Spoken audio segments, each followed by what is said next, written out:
ijtimoiy tarmoqda kuzatgan hamyurtlar 2025-yil 25-aprel sanasi do'stlar eksport bo'ladigan bahor gilosimiz, ertaki gilos Valovoydan oldin 10 kun 15 kun oldin gilos pishdi do'stlar.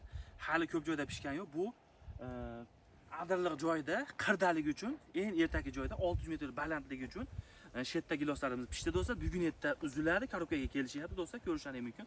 Xudo xolasa, bog'da umumiy holati 1 gektardan ziyod. Eng qizig'i do'stlar 3 ga 4 sxemada qilganmiz do'stlar. Gilos pishdimi, shashilish boryaptimi deganlarga do'stlar ko'rishlaringiz mumkin. Mana Xudo xolasa gilos ko'ringlar. Holati zo'r. Mana buni ko'ringlar.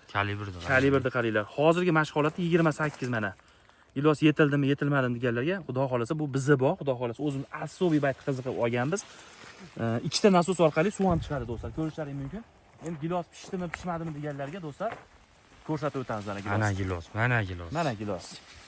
Gilos ko'rishlaringiz mumkin.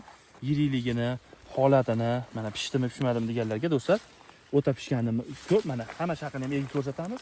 O'ta qorayib ketdi. Mana. Do'stlar, gilosdan boqilaman deydiganlar, tagi vishnek qora gilosda do'stlar. Bu qurigan o'rni yegan 3-yoshda, lekin buni ham mana mevalari Xudo xolasa yetkazib yubordi, mevada yosh bo'lib turib, bemalol aloqaga chiqishlaringiz mumkin. Xudo xolasa, uzayotganda ham necha sotilyapti. Qo'yib o'tamiz do'stlar. Mehnatlarga lak bosib qo'yamiz. Bizni kuzatishda davom etinglar do'stlar.